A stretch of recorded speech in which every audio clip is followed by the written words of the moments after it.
আসসালামু আলাইকুম ওয়া রাহমাতুল্লাহি ওয়া বারাকাতুহু। ওয়া আলাইকুম আসসালাম ওয়া রাহমাতুল্লাহি ইন্নাল হামদালিল্লাহ নাহমাদুহু ওয়া নাস্তাঈনুহু ওয়া নাস্তাগফিরুহ ওয়া নাউযু বিল্লাহি মিন শুরুরি আনফুসিনা ওয়া মিন সাইয়্যিআতি আ'মালিনা। মান ইয়াহদিহিল্লাহু ফালা মুদিল্লা লাহু ওয়া মান ইউদ্লিলহু ফালা হাদিয়া লাহু।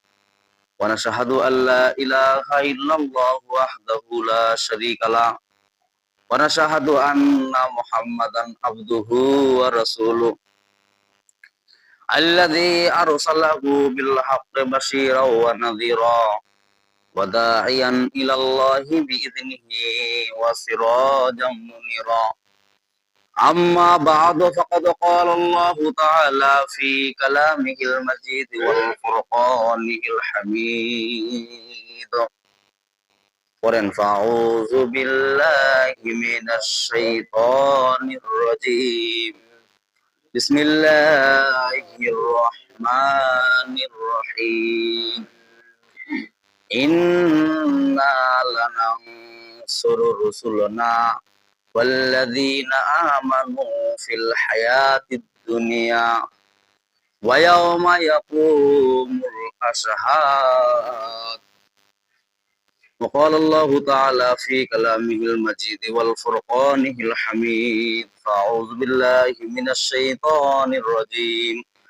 إن الله وملائكته يصلون على النبي يا أيها الذين آمنوا صلوا عليه وسلموا تسليما.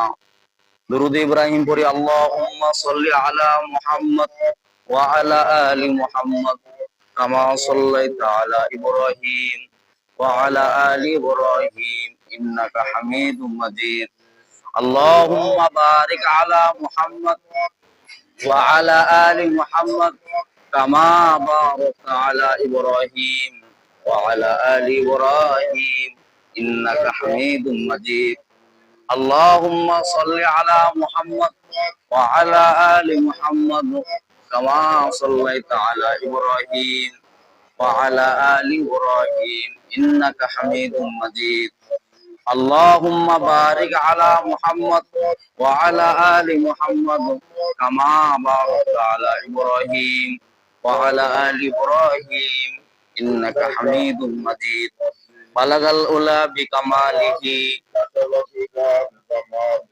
حسنة جميع خصاله صلوا عليه وعليه. بلغ الأولى بكماله كشف التجى بجماله حسنة جميع خصاله صلوا عليه وعليه. राहे मेरे मस्कन हवाली काबा बने मेरे मदफन दियारे मदीना. बलगल उला बिकमालिही कशबत तुजा बिजमालिही हसनत जमीओ खिसालिही सल्लु अलैहि वा आलिही. ইমানের পথে অবিচল থেকে আমার মরণ যেন হয়, রসুলের পথে অবিচল থেকে আমার মরণ যেন হয়। তোমারই কাছে মিনতি আমার, তোমারই কাছে মিনতি আমার, ও গো মহিম দয়াময়।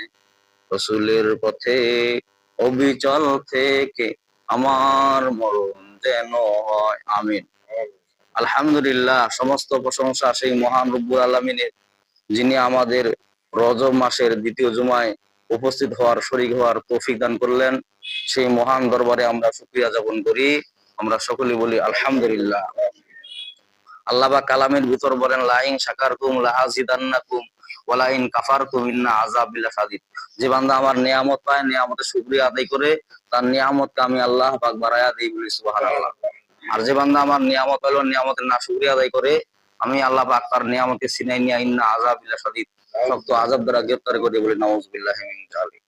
আল্লাহুম্মা সাল্লি সালাতান কামিলান ওয়া সাল্লি সালামান আলা মুহাম্মদ। সকলে আওয়াজ করে বলি সাল্লাল্লাহু আলাইহি ওয়াসাল্লাম। আজকে জুমার আলোচ্য বিষয় হলো যে আল্লাহ তাআলা কাদেরকে সাহায্য করবে। আল্লাহ তাআলা কাদেরকে সাহায্য করবেন ওই ব্যাপারে আল্লাহ তাআলা কোরআনের আয়াত নাযিল করে দিয়েছেন, বলেন না সুবহানাল্লাহ। আমি আপনাদের সামনে যে আয়াতে কারিমা তেলাওয়াত করছি সূরা মুমিন। কোন সূরা? একটা আছে মুমিনুন। মুমিনুন মানে বহু বচন, আর মুমিন হলো এক বচন। মুমিনুন মানে কি? মুমিনগণ। আর মুমিন মানে শুধু খালি মুসলমান। মুমিন যারা একক ভাবে বুঝাইছেন আল্লাহ পাক। তো মুমিনুন আর মুমিনের মধ্যে পার্থক্য কি? বলছে মুমিনুন যখন আল্লাহ পাক যখন এই সূরা নাযিল করেন তখন সমস্ত মুমিনদেরকে আল্লাহ পাক উল্লেখ করেছেন। আর মুমিন মানে কি? মুমিন মানে যারা খালেজ নিয়তে, ইখলাসের নিয়তে, মানে পার্সোনাল ভাবে একজনকে ডাকা আর হলো সবার ব্যাপক ভাবে ডাকা। যেমন কোনো একটা মিছিল মিটিং এর মধ্যে, যেমন মনে করেন যে মির্জা ফখরুল ইসলাম আলমগীর আমাদেরকে মানব কল্যাণে ডাকছেন ব্যাপক ভাবে, মানে সবাই আইসো। আর পার্সোনাল যদি ডাকে তাহলে একক ভাবে। পার্সোনাল ডাকা মানে কি? আল্লাহ মানে স্পেশাল কিছু বলবে ওর না, তাই না? আর ব্যাপক ভাবে ডাকে মানে কি? মানে আম ভাবে সবাইকে বলতেছে। আর যদি একক ভাবে যদি কাউকে ডাকে তাহলে মনে কি স্পেশাল কিছু বলবে, যার কারণে একক ভাবে ডাকছে। ওরকম আল্লাহ পাক বলতেছেন যে আম ভাবে সূরা মুমিনকে আমি নাজিল করছি, মুমিনুন বহু বচন, কিন্তু মুমিন দিয়া আমি আল্লাহ পাক একক ভাবে শুধু মুমিন বান্দা যারা খালেস নিয়তে যারা আমার আল্লাহকে ভয় করে তাদেরকে আমি ডাকছি, বলেন না সুবহানাল্লাহ। এই জন্য আল্লাহ পাক মুমিন এক বচন আর মুমিনুন বহু বচন। এই জন্য সূরা মুমিন আল্লাহ পাক বলতেছেন যে মুমিন মানে এক বচন, আমি শুধু খাস বান্দা যারা খাস মুমিন তাদেরকে আমি ডাকতেছি, বলেন না সুবহানাল্লাহ।